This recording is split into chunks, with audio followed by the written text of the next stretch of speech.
Hey, I am here with Lee Nelson. Lee, please say a little bit about yourself.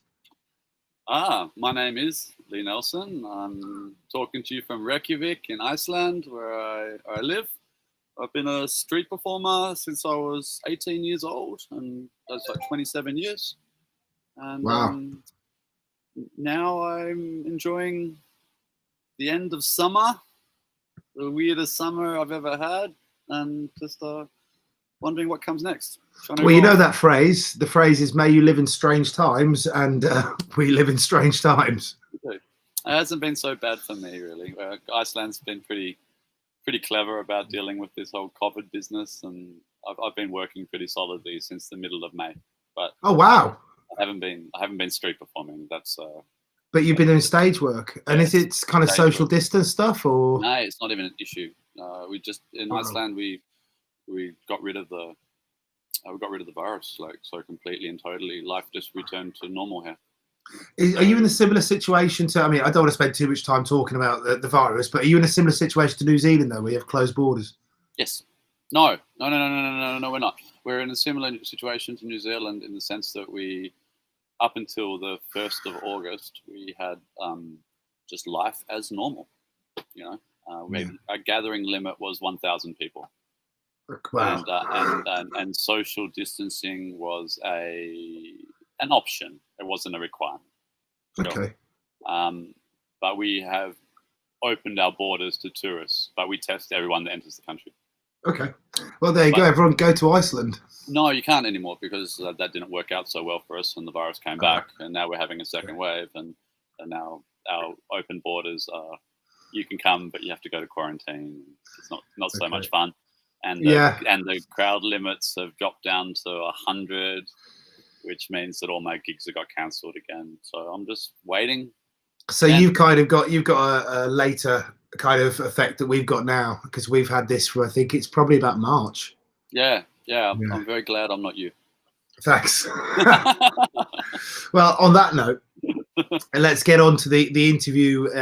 In truth, why did you begin? Why start this life as a performer? Okay, that's a good question. All right. So, like, when I was, maybe 15 or 16 years of age, I got a job working in the malls in Perth in Australia, and I was doing survey questions. So I have to approach people cold, and go into a little spiel and ask them whether they want to answer some survey about, like, what beers they drank or whatever the fuck the subject was. It's irrelevant, but you learn how to approach people. And in my time doing that, I couldn't help but notice street performers, because I mainly worked in Murray Street Mall in Perth, which is... What year is this? That was Martin Ewan was working there at the time, and the Leopard Man Gavin was doing big shows down there, and the Professional Idiots were there. We're talking 92, 91, 92. So this is the time of the big expos. It's maybe slightly after the big slightly expos. After, yeah, but 4 years. Yeah. 4 years after the expos. Yeah, because I heard there was this thing that they did the expos, and then there was kind of a kind of gold rush, so to speak, of street performers in Australia. Yeah, well, I mean, I don't really have the perspective of the expos at this stage, but I was seeing street performers for the first time, and I'm not going to lie, they absolutely fascinated me. And why did they fascinate you? What was it about them? Perth is the most isolated city in the world, so there's not many people that grow up in Perth that don't dream of what else there is outside of the borders of Perth. So I'd always wanted to travel, and I was a 15 or 16-year-old boy, and these street performers, they embodied freedom. They seemed to be they always seemed very happy, and they looked like they carried their jobs on their back, and they made money, and they weren't there regularly. They were there. They seemed like they were there when they wanted to be, and I aspired to that, and so that's when I became aware of it. And when I was 18, I was 17. I left Perth. I finished high school and I left Perth, and I went on a big overseas adventure. And about a year into that, I learned how to juggle. And was that a friend who passed them over to you and said, "Why don't you try this?" Or no, yeah, some guy I met. He was a friend at the time, Yeah, like juggling hippie on the road kind of thing. Pretty much, yeah. Yeah. I remember his name. His name's Ashley. He changed my life. Thanks, Ashley. Yeah. So once I learned how to juggle, then I remembered the street performing thing. So I was actually in Edinburgh in Scotland at the time, and I stood on Princes Street, and I had 3 juggling clubs and 3 balls, and I put a hat in front of me, and I would juggle the 3 clubs, and if I drop a club, I'd pick up a ball. So then I'd be juggling 2 clubs and a ball, and then if I drop something else, I pick up another ball, 2 balls and a club, and I just go through this cycle from 3 clubs to 3 balls. And were you competent? Didn't really matter, did it? Walk by people just. But the thing I'm getting at there is, did you use it as training time? So it's training. You got paid training. But paid is an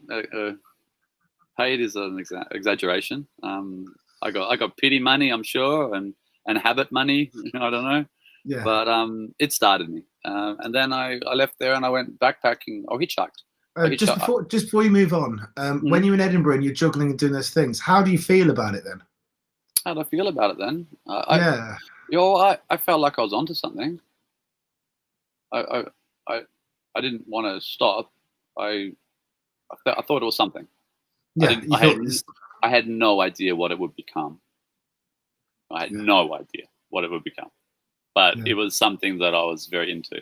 So then I hitchhiked down to the Sahara Desert. I hitchhiked from Edinburgh down to the bottom, down to the middle of Morocco.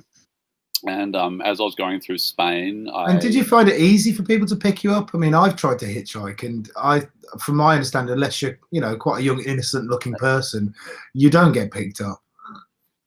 Sometimes you get picked up quick. Sometimes you don't. It's just the way it is. You got to be committed to the process. You also got to be committed to not really being committed to your planned destination. Sometimes you've been standing there a while. A car stops and it's not going exactly where you want to go. In fact, it's going in the opposite direction, but you say yes anyhow. And are you doing service stations? Are you waiting at service stations, places like that? No. Always, never service stations. Did you have a rule? Did you have a rule to getting picked up and moving? Kind of a method? I had a process, yeah. Would you care to share your process? A long time ago, Matt. But I remember, I do remember one place I was stuck for a while. And it was, I remember this, I'll never forget, it had some graffiti on a lamppost. And it said, "Nothing leaves here, not even night." And I was like, I'm going to be here for a while. Well, what an insightful, depressing piece of graffiti. Yeah, but I mean, I just practiced my juggling and I threw rocks and eventually I moved, But to cut a long story short, the boring part was in England. When I got to Spain, then I started doing some more of this juggling with my hat out in front of me, and I found that I was actually getting more money. I was getting enough money to pay my night and my food on a daily basis, and the weather was always good. And I realized, wow, this actually works. And do you think that's because of the location, or is it because you've developed the craft as you've gone along the journey? Definitely location. I was trying this in middle of autumn in Edinburgh in a shit location. It wasn't a good location. And when I got to Spain in the sun, where people were walking by, the law of, the odds say that 1 in every 50 people are going to chuck me some coins and it's going to add up. Aggregate. So, but then from there, I went to some, my hitchhiking took me to some carnivals, like some Spanish carnivals. And it was there that I actually met and hung out with other performers for the first time. And joined in group shows with. So they were welcoming to you then? Really, really welcoming. And I assume at this point you're completely green. You don't green, totally green. Sounds like you don't know anything about performance. You don't know about doing shows. Nothing. You've got. Are you juggling 4 or 5 balls at this point? Have you got to the point? No. No, just 3 clubs and 3 balls, and that's all I knew about. I didn't know anything more. I didn't really know anything more about what you could do. And but these guys just let me be a part of it. They're Spanish, they're really like, hey, come, they're good, familia. And so I did that. and that really opened my eyes some more. And then I continued to hitchhike, and I made it into Morocco, and Morocco had a lot of street performers, but like old weird street performers, and What do you mean? like snake charmers and water sellers, but my eyes had been open to street life. They've been really open to it. So when I was going to the big markets, I would see the street life, and I was aware of it again, just like I grew on what I'd learnt as a young teenager in the Perth Street Mall. And and that was it for me. I was done. I knew what I was going to do. So yeah, I went. I know about 4 or 5 months later, I was back in Perth, and I was going to juggling clubs, and I was finding information. I was reading books. I was trying fire breathing. I was just doing everything, and building up. Are you working shows at the time? Sorry? Are you doing shows at that time? Not yet. But then it got to this point where I came back into a job, and it got to this point where I didn't want to be doing my job. I wanted to be doing this this other thing that I discovered, which has become my passion. And I don't know whether you've heard of him, but he's a legend in Australia, Reg Bolton. The name, it rings around in my head, but I can't relate it to much. Please tell me about him. Reg Bolton is just, he's a man that he wrote a book. Most people have read it. It's called The Suitcase Circus. And he was just a major player in the development of community circus and the creation of circus in schools. And it's just a very, very, very giving man who was taken away way too young. So I went to Reg. Reg, I want to quit my job, and I want to be a clown, because I knew that to be able to do what I love, which is all this juggling and stuff, the technical aspect of it, then I needed to perform. And by this point, are you technically much better? Are you doing the 5 balls? Yeah. No, I don't think so. I don't think I got the 5 balls, but I had a variety of tricks, and I'm competent. What is 5 balls? I could juggle fire. I could breathe fire. I could eat fire. I could do some basic things on everything. I could do enough of everything to make you think I could do more if I stopped early enough. Yeah. And to do the lingo, you had those tricks down. And I had, from watching all those street performers as a 15 or a 16-year-old, I had stock lines in my mind, which I didn't realize they were stock. I didn't know that, but I'd remember these jokes from having watched them, and I recognized the para and the presentation of tricks. So I knew this. So Reg set me up with, first of all, he set me up with a whole week in a shopping center walking on stilts for $25 an hour. That was brutal. But at the end of that week, I knew how to be a clown. I completely knew it was 40 hours of clowning on stilts in a shopping center. I completely knew at the end of that week what my job was. What do you think you learned from that? What was the difference between not knowing and knowing? Just understanding what it means to be looked at expectantly all the time, and to need to do something, to need to create something, to need to make something happen, to need to provoke a reaction. Because when you provoke the reaction, the comedy can happen.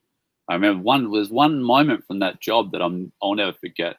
I got stuck in this game where I was walking on stilts. I'd walk up to people and pretend to get bugs out of their hair. Funny stuff. I walked, and I was very inspired by Martin Ewan as a stilt walker, because I watched him perform a lot. So I was sneaking up behind this old lady, and of course the whole audience is developing there because they can see where this is going. He's going to do something to the old lady. There's tension building. Yeah, the tension's building. Expectation. So it was the 40 hours of working in a mall. They taught me about things like this, about tension building and what people like to see. And anyhow, so I'm following this little old lady, and I get up to her, and I go to pick something out of her hair, and I pulled her wig off. And that taught me something as well. And the other thing Reg did for me is he booked me a show. like a show. It was crazy. I was brand new, never done a show, and he booked me at someone's 40th or 50th birthday party in Australia in a backyard, and got me a couple $100. You know, which is a lot of money when you're young and for doing a show. Down Australia, it was still like even that's like £150, you know, to £100 to go to a show. I mean, I wouldn't take it now, but maybe I would. I certainly wouldn't say no to it. Like it's £100. Anywho's, but I said yes to do the show, and so I got up on stage. I did half an hour of material without ever having done 5 minutes of material before. And so, are you riffing, so to speak? Yeah, I was riffing, Okay. but I had a structure. I worked out. I knew what tricks I was going to do. I had the order in place, and I had a couple of jokes for everything. And then just fill in the gaps. And then life happened. You know, I had people to hold things for me, and that life happened. It worked, and you cannot. This gave me so much confidence, and I knew I could do it.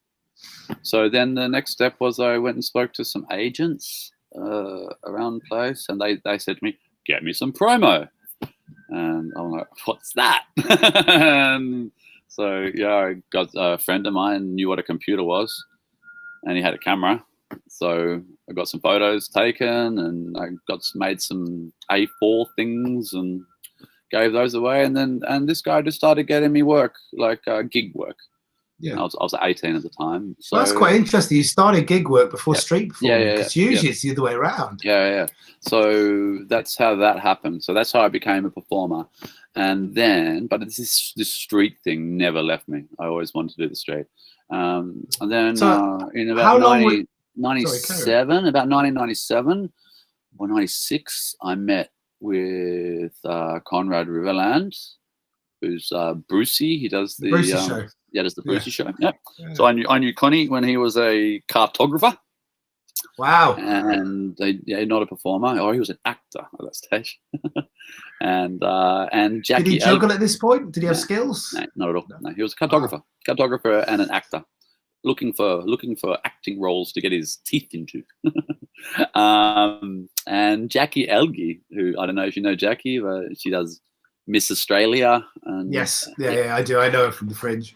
So I met Jackie as well, and I just had this unbelievable passion to be a street performer. So I convinced Jackie and Conrad to quit their jobs. And how long have you known them? Oh, I think I must have known them about maybe a year. We got involved in some fringe project together. So I was young and I was hungry. I'd do anything. So and where was this? Just said yes. It was in Perth. When you say fringe project, it was a fringe festival. My friend Jackie knew the director of the fringe festival, and she knew that there was a little pot of money, and we basically got told that if we came up with some sort of an idea, the money was ours. That was my first experience with that arts funding. I had no idea about this world. So we did, me and 5 or 6 other 7 people did this arty-farty thing. And how did you develop it? Did you all just get together and have a few tinnies and try and write it? Or? God no. Well, I didn't have anything to say. And in fact, I hated it. It had like a couple of people that came from a really artistic background, and they were following this what I now recognize as pretty standard creation template, for like for just being given a proposal and doing what comes naturally. You walk around like a fish kind of shit in a space and develop walks. But for me, it was so frustrating because I just wanted to do fucking street shows. And I was not very good in that process, and I rubbed people up the wrong way. And were you the pet juggler, or did you try and get into when it came time? I was the guy in that process and in the show that developed that couldn't let an easy joke or attention-seeking moment pass. I always just took it. took the cheap thing every time. I was exactly what they didn't want. I was exactly what it wasn't about. But that was what I thought my job was.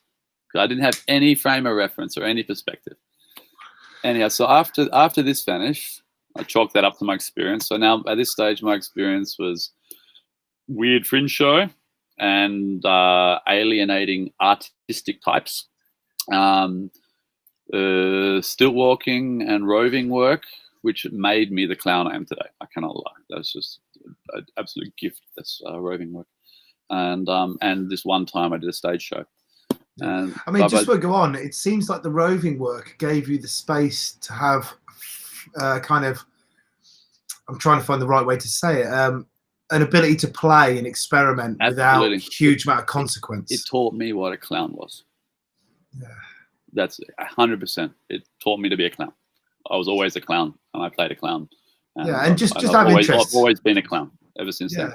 So when I'm a street performer, I'm a clown. I know Conrad quite well. Sorry to interrupt you. Okay. Please carry on. Finish your point. Oh, okay. So I'm just saying, I was getting to the Conrad Jackie section now. Because Conrad and Jackie are involved in this project with me. And was Conrad one of the artistic, pretentious types? No, mate. I don't know. He wasn't a person that I fell out with or I had problems with. He was a person that I could confide with and go, "What the fuck is this shit? Why aren't we? What are we doing here?" You know. But he had more experience. He had been a part of the project and a part of this kind of a process before, and so had Jackie. And yeah, they kept me there, and I went through with the process, and I got to the end, and I'm grateful for that. And I didn't see any. Well, actually, I did. Yeah, I saw some of them again in the future, but I never worked with anyone again. I knew I didn't want to work with those kind of people doing that kind of thing. Yeah. I knew I would happily watch that, but it wasn't where I wanted to be. I was developing where I wanted to go as an artist, which was very much along the lines of entertain. I just want to entertain. I didn't want to make you think. I wanted to entertain you, and I wanted to get validation in the form of money and claps. That was where I was always heading. And so what was the elevator pitch to Conrad and Jackie then? Okay, so this project finished, and I was just like, okay, guys, you know, like we're a little bit of a gang, and how about you, me, and you all put in like $1,000? I'll get my agent to book us some gigs up north in the mine sites, and we will drive a car north from Perth and become a small company, and that's more focused on street performing. And so that's the company developed called Trip Inc. That's what we're called, because tripping and tripping, because we were 18 and 19-year-old kids, whatever the fuck. It's cool, mate. It's a bit like tripping, mate. It's a bit like tripping. It's cool. It's edgy, mate. It's edgy. It was a bit like this. And this is the years when the internet had just started, had just become a thing. Emails. We got an email address. I think it was the first email I ever had in my life. It was tripinc at something or other.com, probably hotmail.com. Anywho's, so then we started to do some shows on the street, the three of us together. And did you prep for those shows? Did you go to a kind of a studio we had a big space, a big warehouse space that was made available through Jackie's contact in the fringe world. It was mainly me though. I was going out and doing solo shows. I just jumped straight in and just started doing solo shows. And the first time I ever tried to do a solo show was in this period. I was in the Murray Street Mall. I fucking nailed it. I nailed it. I did some really pure clown shit and did a good solid 45 minutes, and I got paid. And it took me another 1.5 years to even come close to that. That first time. Beginner's luck, or maybe the rush of it. Beginner's energy. You know, I just really went there. It was pure clown. And it became less clown as, you know, as the street show structure started to. Did you have a feeling of the curse of early success? That you went back out there the next day and thought, well, fuck, I've got to repeat this? And I definitely had second show syndrome. I definitely tried to create those moments again, but they weren't the same, not surprisingly, because the volunteer was different. The random person I got into a gunfight with from the audience acted differently. Everything was different. So I learned that. And so that I did that for about 6 months. And were those guys coming and seeing your shows? Yeah, they came in and saw it, but they didn't perform on the street with me. There was nothing to perform, but we did do this. We took the costumes from this really arty project. We got to keep our costumes, and we did like a freak show wearing silver body paint and these costumes and hammer in the nose, blockheads, and chopping an apple off the back of the neck. And that was me, Conrad, and Jackie together. Was that because those guys didn't have many skills at this point? Yes, that's exactly right. That's exactly right. But we were training up skills and learning. And Conrad was solid. He was getting better and better and better. And we learned all the basic 3-person acrobatic tricks that you could do. Anyway, so the time came for us to leave Perth. We had a big going away party. We invited everybody to bring us a can of food to take with us. And our friends, smart ass fuckers they are, they all ripped the labels off the food. We had a couple of crates filled with the silver cans, which was always a nice surprise when we were hungry. And we split we lived communally. All money we made got given to Jackie, and Jackie paid for everything. Conrad was responsible for like logistics and making sure the car worked and that kind of crap. And I was responsible for gigs, getting money to come in. And did you guys sleep at the side of the road, or it's in swags? What's a swag? It's an Australian thing. It's a mattress wrapped inside some canvas that you can zip up. You can roll it up and zip it up, and so you can be in it in the rain. So it's like a sleeping bag with a mattress underneath it. Yeah. So we were leaving Perth. I also should mention, like before this as well, I'd also met up with a guy called Magic Matt Penny in Fremantle, and because he was prepared to like teach me some magic tricks, but his deal was that after he taught me 5 tricks, I had to go and perform them. And he was a busker. He was busking table magic in the restaurants on the cafe strip in Fremantle. So I'd diligently gone with Conrad and Jackie to these magic courses. And then when the time came to go and perform it, I'll be younger than Conrad and Jackie, a bit more naive. And I went and did it. I walked into this restaurant with Magic Matt, and Magic Matt just took me to a table and goes, "Hi, I'd like to introduce you to Lee. Lee will be your magician tonight," and walked away. And there was just me standing there with these tricks I just learned, and a table of people looking at me, and my hands all shaking and shit. And I did it with my hands shaking. And I noticed at the end of the act, people paid me, and I learned this basic lesson there about magic, that people can't see it. They can't see the little bit of that little trick that you do. It's all in the way you talk. And I was good at talking. And so when we left to go traveling up north, we had some gigs that I'd sorted out in some mine grounds. And our first stop was in Broome. And Broome is like a little oasis of hippiedom in a sea of rednecks in Western Australia. And we had some money that we got from these 3 gigs we'd done, which did not go well.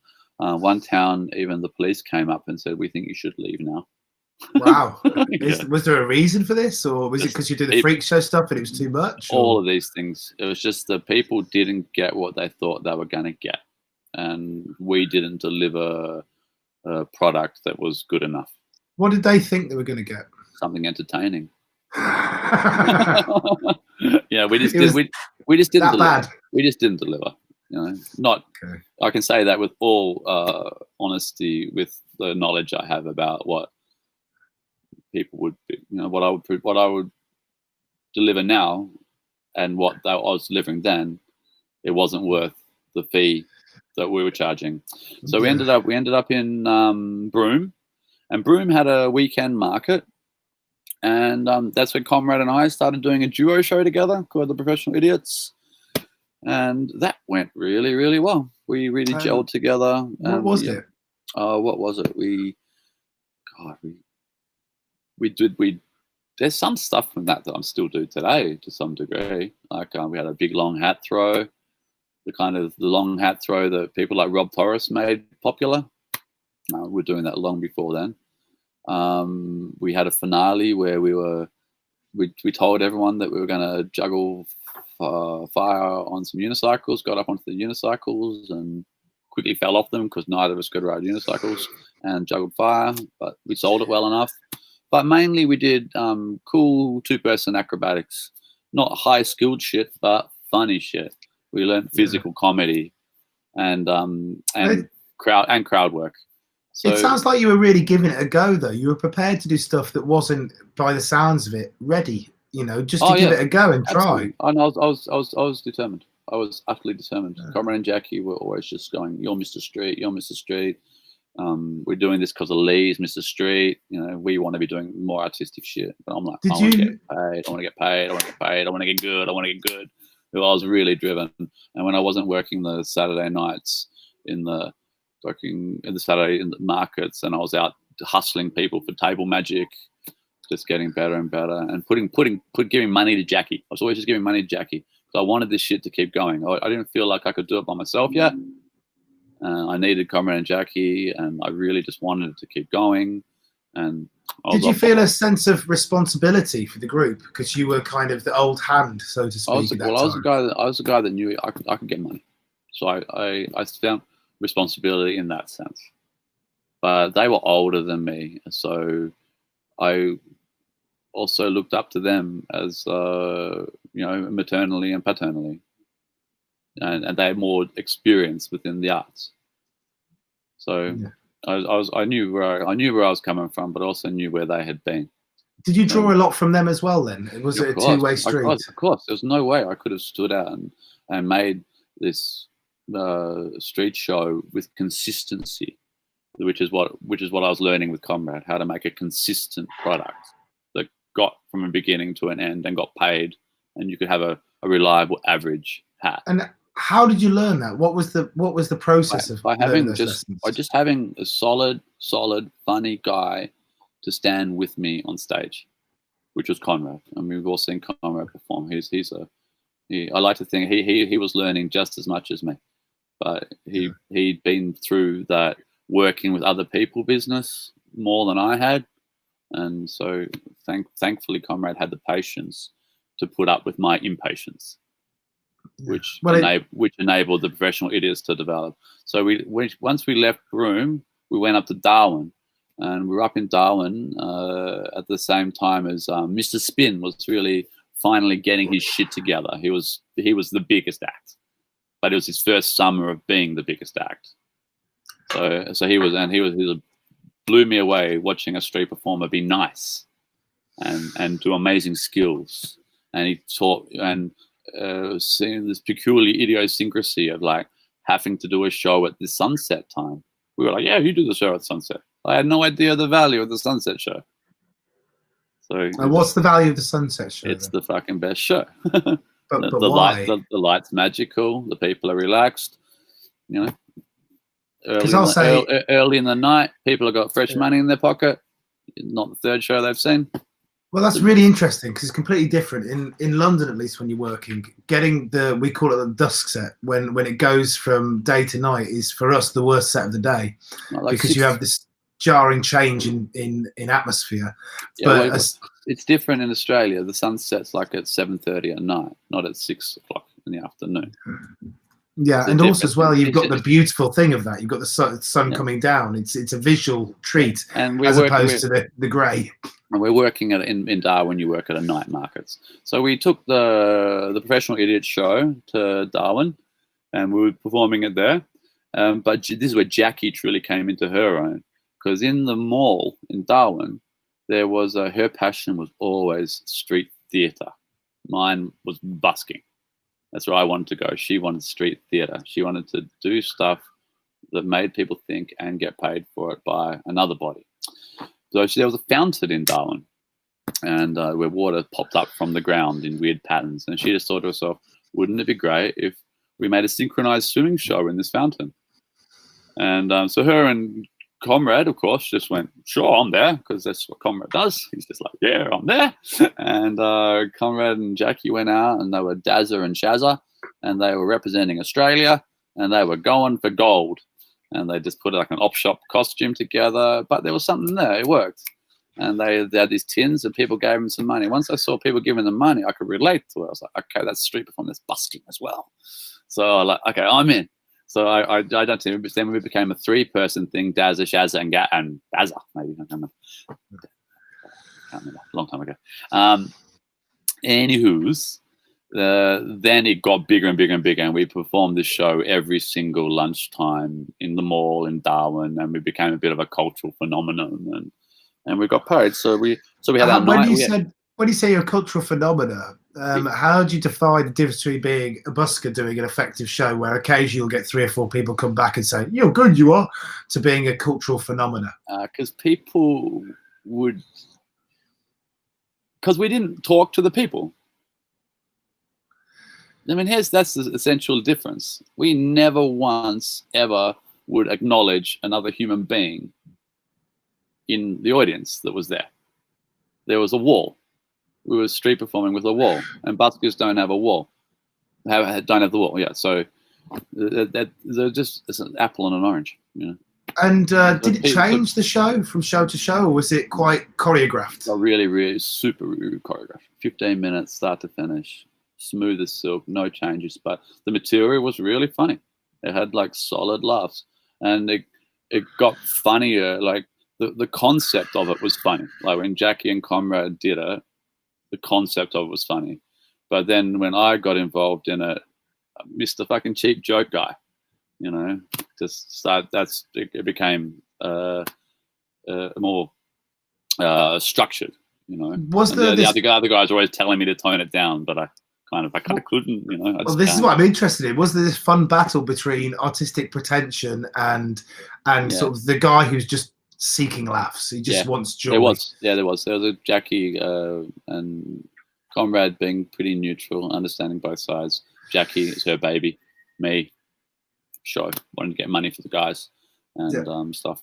So we did that, and that show had a life of its own. That's another story in itself that went on. That's so we left Darwin. We left Darwin after 3 or 4 months there. We made a piece there as well, which was also really cool.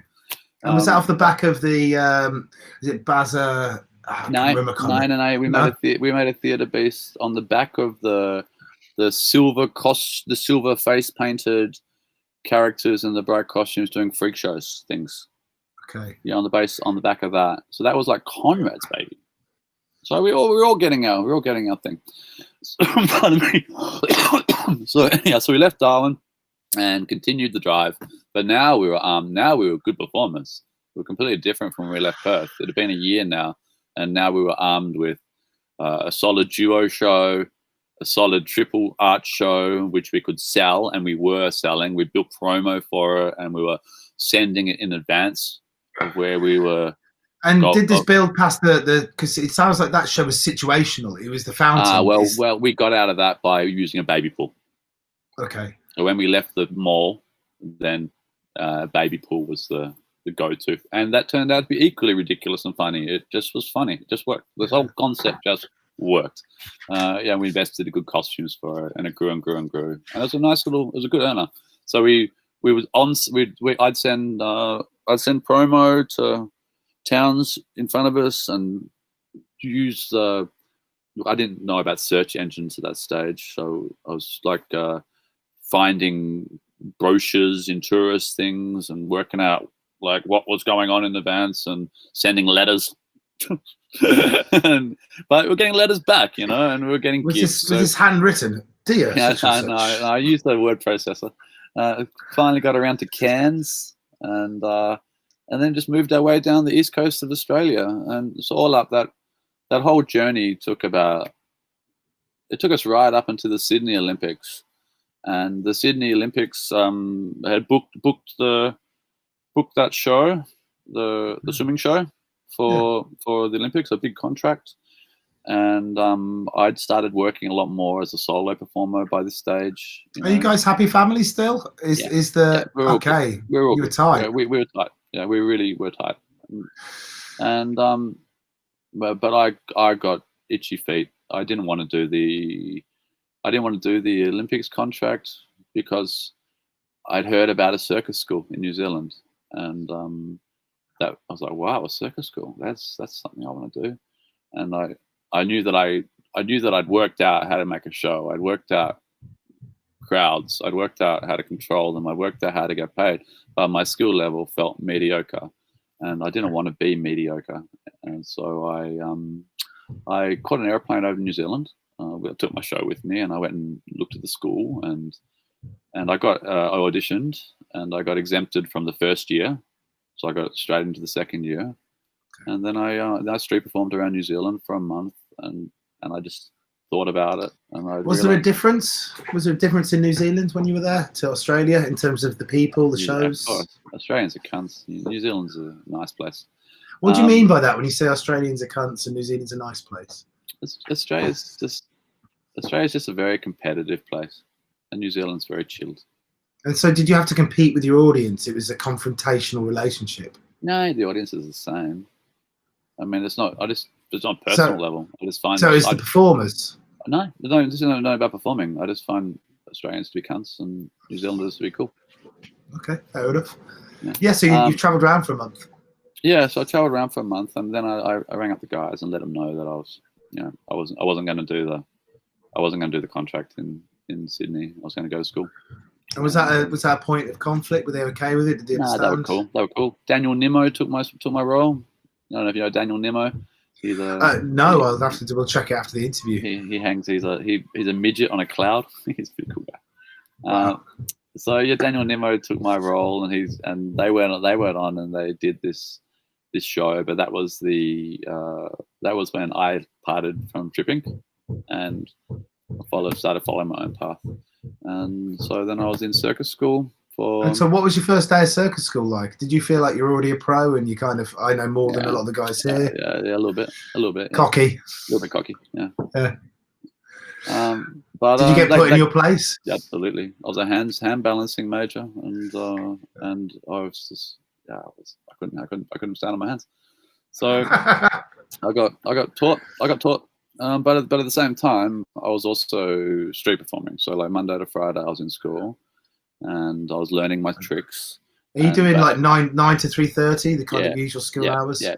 So I'm just training, and I'm also being a real fucking, just like I was in that first thing I did in that fringe grant thing in Perth all those years ago, when they were asking me to work in groups and stuff and do this dumbass, stupid street theater crap.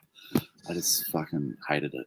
I was so fixated on street performing. It's all I wanted to do. I already knew how to do it. I was just there for tricks. So I wasn't a good student in that regard, but I was excellent. Were they trying to? Sorry. Well, they just wanted me to do all this other stuff, which I just didn't care about.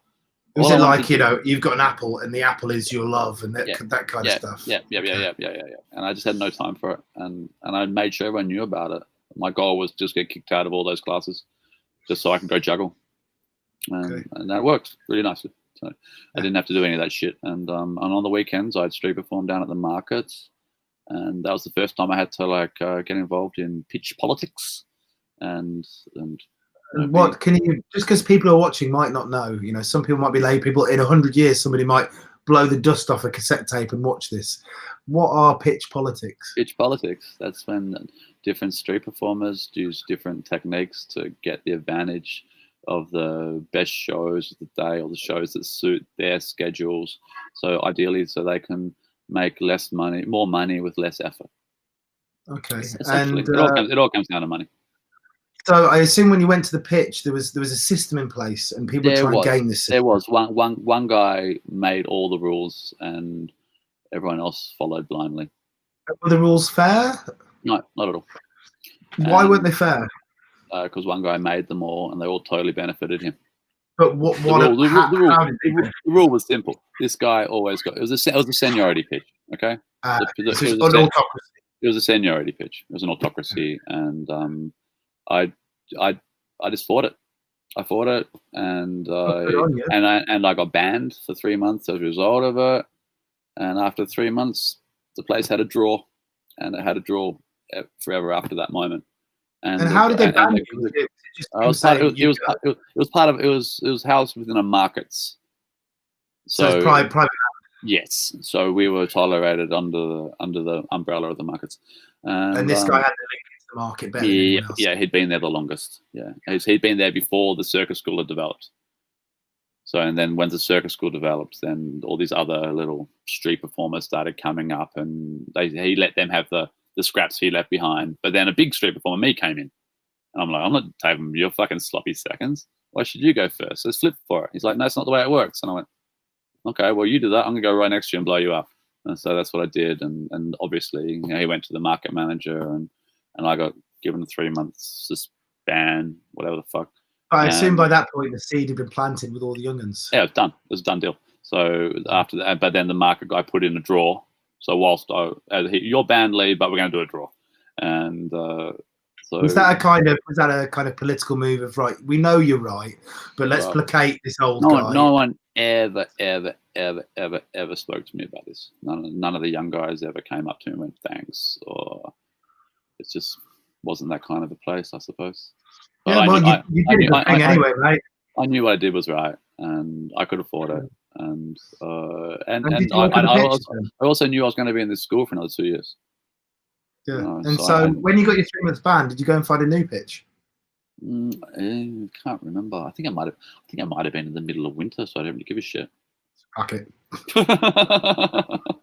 Whatever. I was in school. I can't remember details.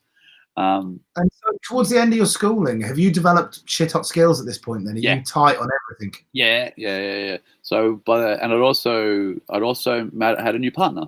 I'd become an adagio, an acrobalance person, and I had a flyer, and her name was Anita, and we became the Daisy and Derek show, and we used the school system. Basketball Jones, his girlfriend at the time, wife at the time, Michelle, was a film student. So she made a nice video for us, and we sent all these videos of our act, which we were good at performing because we were doing it down the markets. We sent these off to all the Canadian street performing festivals, and lo and behold, a couple of them took us. So we finished school and we jumped a plane to Canada, and I drew upon my experiences of booking for Trip Inc. So we had a couple of anchor gigs for these festivals, and then I found out about the fringe festivals that you could do in Canada and some other little things. And anyhow, it worked it out that I got 4.5 months of solid work in Canada. So when you say your experience was checking places, knowing where to look. Knowing where to look, approaching, cold calling, but making it happen. So I applied that skill, and the result was that we had a good solid 18-week tour. Where every single weekend we were booked, and our accommodations done, our travels done, just in varying degrees. And after that tour, we made a packet, a bunch of money. And so when you went on this tour, is the feeling now of you're a professional, you know what you're doing, you're confident within yourself as you're going there? It got more than definitely. Like I knew that I didn't know these things existed.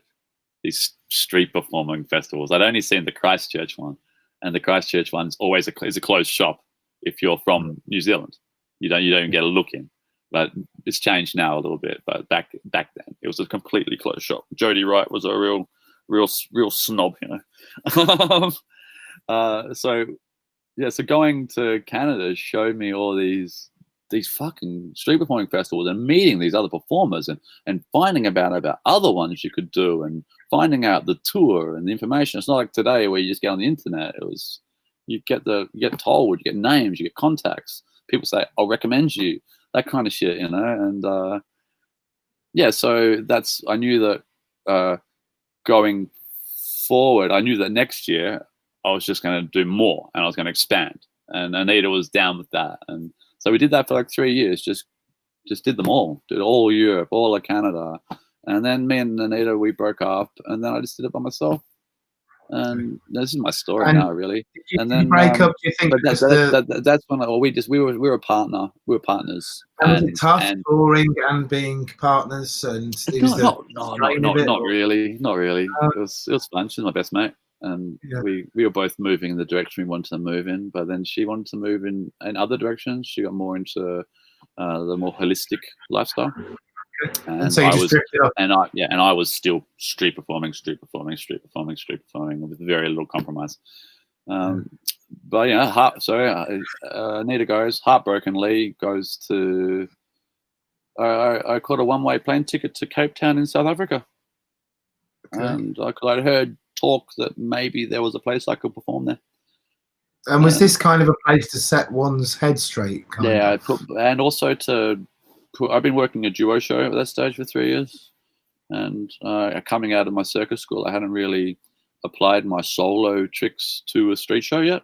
The cool tricks I'd learned in circus school, like I'm definitely one of the first guys on the street to do the standing on the freestanding ladder up on the top, like up on the top. Yeah. There's a lot more that do it now, but I was definitely one of the first. Well, you say a lot more. There's not that many. It's still fairly rare. I mean, it's the weird thing in our world is we go, oh, there's loads of people who do it. And you think, okay. what, Maybe I'm more aware of the people that do it. But I also know that because I was doing it in my circus school, I was the first guy that did it there. Then guys that came to school after me learned that trick, and guys that were going to NICA in Australia started learning that trick as well because of the small world of the Australian New Zealand circus bubble.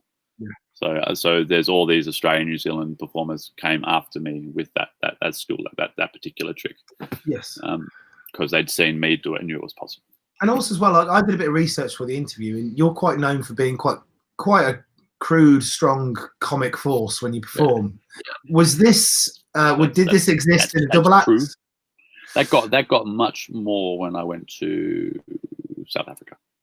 So is it before South Africa? Is it more your kind of standardy, stocky kind of lines, fairly innocuous? Yeah. I was also working with a nice girl. We were Daisy and Derek. It wasn't about that.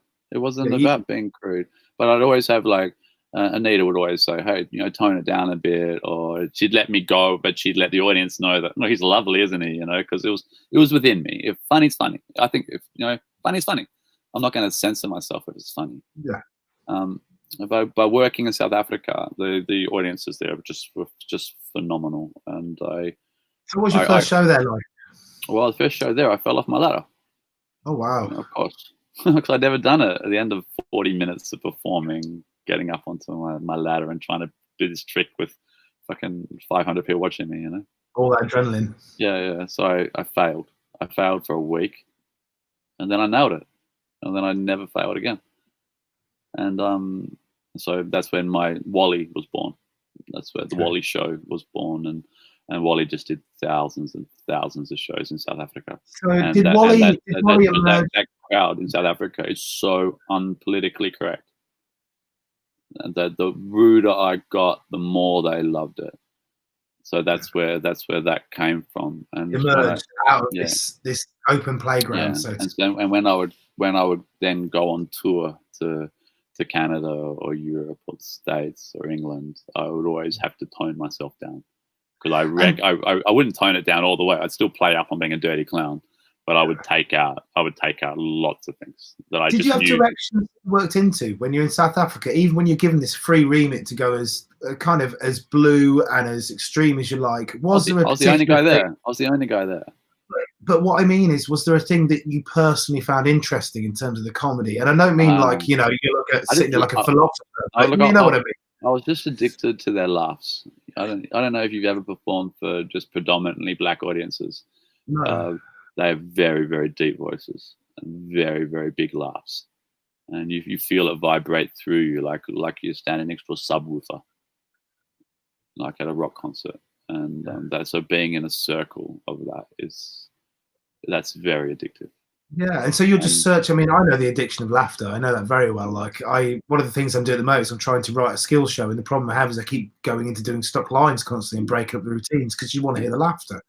And so you're at that point, you're just searching for laughter. You're not necessarily thinking, I want to talk about this or this interests me. You're just going, what the fuck will make you guys laugh? Totally. I was just developing routines, and the audience they just gave me so much license to do that. And are you doing one-liners, or are you doing kind of longer pieces? Or physical comedy always.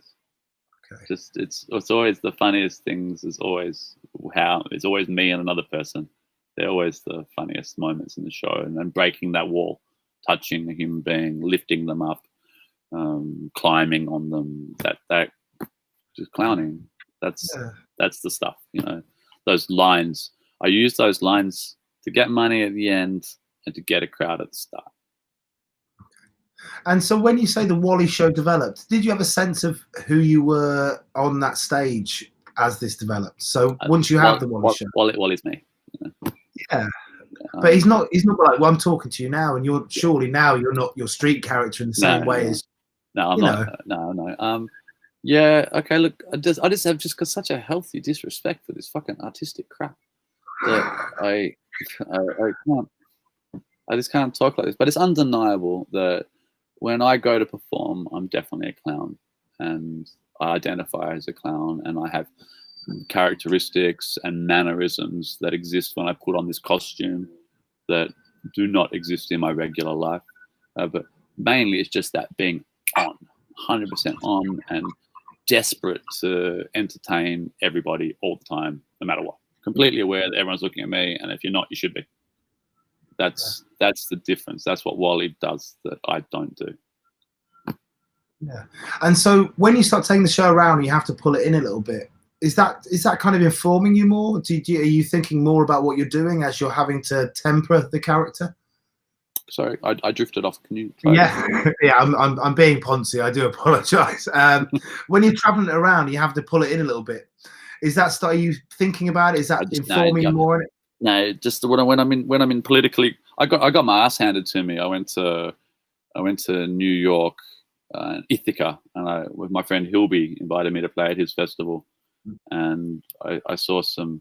I come straight from South Africa, and I saw a mother walking away covering her child's ears, and I remember thinking to myself then, because the weird thing about my show is I never actually say anything that's crude. I imply stuff. But I never say anything crude. Everything is very clever in my text is very clever. I never ever actually say anything wrong. If you read a transcript of my show, it's clean as a whistle. Without the contextual kind of stuff. Without the contextual, exactly. Yeah. And I remember just thinking to myself, wow, this woman is so politically correct. She's protecting her children's ears from what she's thinking. Yeah. And the entire crowd was doing that, and I realized that they're the problem, but I'm the problem because I'm bringing a knife to a gunfight. I'm here to entertain these people, and these people want to be entertained, and I'm not providing them with, good entertainment. I'm providing them what I think is funny, and that's not my job. It's never been my job. My job is to entertain the people and get fucking paid. So that's when I learned to just tone my show down. People didn't give a shit. It's still funny. They watch anything. Did you find it hard? Felt empty. Felt like I wasn't doing my best bits. But the other bits quickly grew into them. They'd take something out, it creates space for something else to grow, and very quickly, 2 or 3 shows later, you don't even notice anymore. You find a new rhythm, and and it molds and works. Yeah. And so, what are the big experiences for the Wally Show then? Touring the Wally Show around. What do you mean by that? So basically, what I've tried to do the interview, I'm just trying to. I know now you've left South Africa. You're traveling around the Wally Show. Yeah, South Africa's my base for like 5 years. So you were going out to Europe, and you were coming out to Europe, coming out to the Americas, and then going back to South Africa. Going back home to South Africa, yeah, and then occasionally just flying from South Africa to Australia to see my family, but living in Cape Town. And so when was the next big change in your life? The next big change was, I'd just done all these festivals, and I got to this point. I'd done them all with Daisy and Derek, and then I'd leveraged my contacts then to do it all as Wally, and I'd done it all the second time as Wally, and then I was over in Japan doing the cherry blossoms festivals, doing my show in Japanese. Brian Halls did mention you. Yeah, Brian. Yeah, I met Brian over there. He's a lovely guy. And it was over there that I just had this like moment. I looked at all my contracts for the upcoming northern summer, and I just realized I'd just done every single one of these festivals before. I'd done them all like 3-4 times, and I just realized that I was just stuck on a hamster wheel, and if I don't get off it, then I'm just going to become like a festival performer. I'm not going to be what I want to be, which is a street performer. So can you just describe that a bit more? What the distinction between the two is? I mean, I understand what you mean, but for the people dusting it off in the future, well, it's a bit snobbish, but like a festival performer plays to a pretty compliant crowd. They don't have to put much energy into building the crowd, and they don't really have to have much of the craft of street performing. And I'm very loyal to the craft of street performing. Very like Al Miller. Al Miller is a legend at the craft of street performing. A cold crowd. Yeah. So as a street performer, not a festival performer, I can make that show happen anywhere. I can stall for an hour until I get my edge, and then I'll do my show. You know. Yeah. And a lot of festival performers just don't have the material, the patience, or the skin for that. I say without having ever seen them try. Yeah. You understand? It's just an assumption from a guy that's died 1,000 times. So, you know. So, long story short, I was looking at all these. I realized that I didn't want to do this anymore. So, and was that a distinct moment? Was it one point like it was a really distinct moment. I was in a hotel room in it was like 3 or 4 days after I stopped hanging out with Brian Hoss. I was just in Tokyo, and I was going to fly to Perth to see my parents, and then I was going to catch a plane to Amsterdam and spend a couple of weeks there, and then I was going to start my tour. And I just realized I didn't want to do it, so I just started cancelling all my gigs, and then I flew to Perth. And I kept cancelling my gigs, and then they were all gone. And then I just bought I bought a one-way. You sad? No, I bought a one-way ticket to Iceland.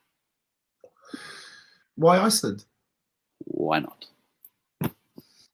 I wasn't planning on staying here. I was just off on another adventure. I just wanted to have an adventure, have a street show, will travel. I knew that no matter where I went, I'd do well. I could build a crowd, and So I flew here, and just life just worked for me. It just really worked. I came here in the boom times, and I was the first street performer that had ever been here. And what was your first show there like? Awesome.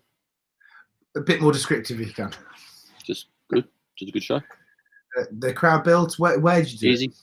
Easy crowd build, but easy crowd build. Good heavy. Was it a square? Was it a city? It's just in Reykjavik. It was a square. Okay, and were the people, do they speak English? They spoke English, yeah. They're very compliant. They're very enthusiastic. I asked them to walk forward, and they ran forward. And did you feel at that moment like a kind of a pleasure at being there? Like, this is. You got to understand. You got to understand that they're a very, very, very beautiful race of people. And did you think when was it that you thought I'm going to be here for? Because I assume you intend now to be there for your life. I got offered an apartment that day, so I took that hat, and I paid 2 months rent with that hat, my first hat. So it was a pretty good show then. On my first day. Yeah, it wasn't that much rent. I don't remember, but that's what I did. So the next morning I woke up and I was going to be there for at least 2 months. I paid rent, which was good because the next day it rained. And then it rained, and then it rained, and then it rained, and then it rained, and then it rained. This is why you can't be a street performer in Iceland. It's so fucking expensive, and the weather sucks so much. But I had bought a place to stay, so it rained and rained and rained and rained and rained, and But if I was a normal street performer, I'd be bleeding. I'd be bleeding my hotel and my food and my stuff, Flights out. and I'd be getting the fuck out, But it was no drama for me. I just waited, had adventures, and then it stopped raining, and I started doing shows again, and boom, the rest is history. Yeah, and so you live in Iceland now, right? Yeah. So what happened after this? I have children here and everything. So what happened after then? Then the first winter came, and I went back to South Africa. But I'd met somebody here, and then I came back here again, and we got married, and then I went. Then I went, okay, I need to find something to do in the winter, because I can't street perform all winter. And you didn't want to leave because you're married now. You got I wasn't married yet, but it was certainly heading that way. So I put up a bunch of signs all around the city saying free handstand classes, and people came, people left, people came, people left. I didn't really know what I was doing. I was just trying to find some people to be with. So because there was no circus community here. There was nothing. So I just built a community of people, and I started teaching them. And that, as time went on, that developed into the idea of, hey, maybe I could start a bit of a circus here. And that happened. I made a circus. Just before we go on to the circus, what was it like? Had you taught before? No. And what was it like learning how to? Because I assume you had to learn how to teach. You don't just be a good teacher. Yeah, well, okay. Well, I did just teach. I didn't teach well. I'm still not a good teacher. I don't have the patience for it. I don't enjoy it. But I was driven. I was driven to succeed. And So how was starting the circus like then?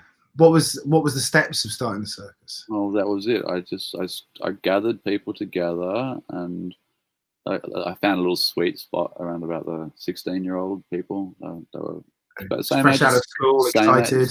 Exactly the same age as I got inspired, and these guys they were hungry, and I fed them, and then I got them to perform together, and we started to do some stuff, and then I was gigging, by this stage. Are you internationally gigging? I was still internationally gigging, but I was went back to I was still working Canada and stuff, and Europe, but I was being more selective about what I was doing. I wasn't going out and staying out for 3 months. I was going out for 2 weeks. Yeah. But I was also building a domestic thing for myself, and then because I just became known as the clown. I was just the clown. Like the nation knew me as the clown. But then I started to build something they never had here before. Just going back to those days in Perth when I was 18 and working in a supermarket and being a roving clown. I started to sell that to the supermarkets, the shopping malls, and so you became an agent essentially. I became an agency, and these guys that I was teaching these skills to became the people I would start to pimp out. Yeah, well, you say pimp out, but it was a great service as well. Nothing wrong with a pimp, okay? It's just an agent. Depends, you're going to be a good pimp or a bad pimp. So these guys started to get experience performing, and their skill levels went up and up and up and up. And then I said, okay, let's try and make a show. So then we made a circus show, and I booked a theatre, and that sold out a theatre for a week. Okay, that worked. And then made some more shows, and then I did a crowdfunding thing to try and buy a circus tent, and the nation got right behind it and fucking bought me a circus tent. Wow. So then I had to go to Italy to go buy one, and just that life happened, and then I burnt out. Of course, this whole thing took about 8 years to.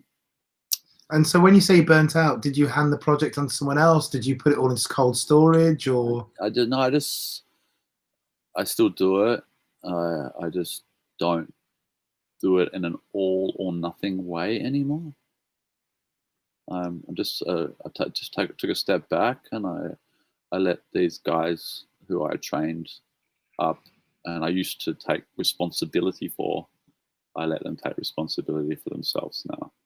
And so, have you created a scene now in Iceland that lives on after you? Yep. I assisted 3 people to go to a circus school in Rotterdam called Codarts, and so that's a very well-renowned international circus school. So they've come back now as true circus professionals, and it just didn't feel right for me to keep being their teacher. And so they take on the teaching now. They do whatever it is that they want to do with what they want to do. Well, I just do me now. I did 8 years of trying to be everything to everybody because I felt responsible for it, and I built a lot, and now I just want a simpler life. I have to say this. Just want to street perform. I hope you're not offended by this, but it seems like a lot of your story is about you making cash and you getting what you needed. But isn't it interesting? What else is there? But at the end of this, you've created a genuine legacy. You've created a culture in a country which wasn't there before, which will live on after you. What's that got to do with? You got to make cash from your shows so you can keep making shows. Yeah. And when you make those shows, you're making experiences for everybody. You don't judge somebody for that. I was never putting $20,000 in my cupboard and not being able to spend it. That wasn't what I was doing. I was using it and having experiences and investing it in my art all the time. That I was always been that way. Yeah. And I know you don't want to do our 4-hour marathon interviews, so I think it's a natural point to just have a few last questions. Okay. First one is, if you had any young buskers in front of you now, or anyone watching who wants to be or is becoming a busker, do you have any advice for them? Yeah, watch Al Miller. Watch him. Go look him up on Facebook. There you go. Al Miller. If he's selling some shit, buy it. He'll teach you everything you need to know. He will be selling a course very, very soon. Yeah. And also, don't give up. And be respectful. Listen. I was going to ask her the questions, but I don't think we can find a better end to the show than that. Lee, thank you so much for your time. You're very welcome. Is there anything you'd like to say to everyone before we leave? Thanks for having me in your community. And sorry. Everybody, thank you. Thank you for listening. Thank you for watching. Thank you for supporting the channel. Everybody's watching.